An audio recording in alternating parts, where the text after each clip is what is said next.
Mix by Yadav films Bhojpuri Sonu Chamoli. समझियो न करो ही रातियो न करो ही, समझियो न करो ही रातियो न करो ही, नाही बतिया भोर करो ही। उठा के फोनमा कहे गनोर करो ही, उठा के फोनमा कहे गनोर करो ही।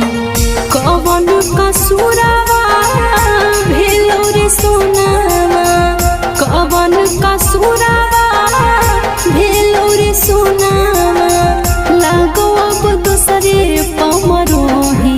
उठा के फोनमा कहे गनोर करोही, उठा के फोनमा कहे गनोर करोही, उठा के फोनमा कहे गनोर करोही।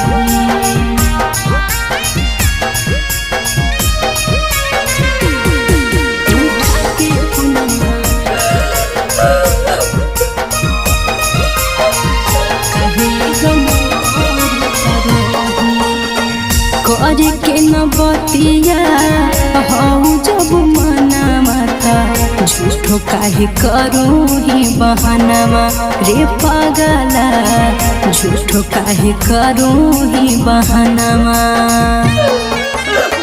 करे के न बतिया हऊ जब मना माता, झूठो काहे करो ही बहानामा रे पागला, झूठो काहे करो ही बहानामा।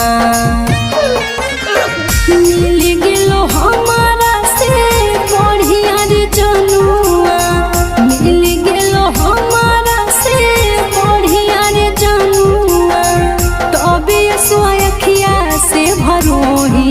उठा के फोनमा काहे गनोर करोही, उठा के फोनमा काहे गनोर करोही, उठा के फोनमा काहे गनोर करोही।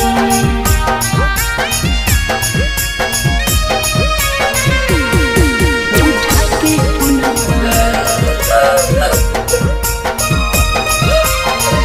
काहे गनोर करोही।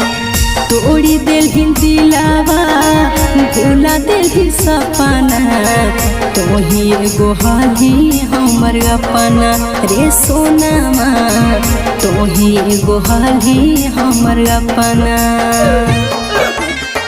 तोड़ी दिल दिलावा भूला दिल सपना, तोही एगो हाली हमर अपना रे सोनामा, तोही एगो हाली हमर अपना। सोएता के जियाते जी मारल हीरे राजू, सोएता के जियाते जी मारल हीरे राजू, मारल पतिलावा जारोही। उठा के फोनमा काहे गनोर करोही, उठा के फोनमा काहे गनोर करोही।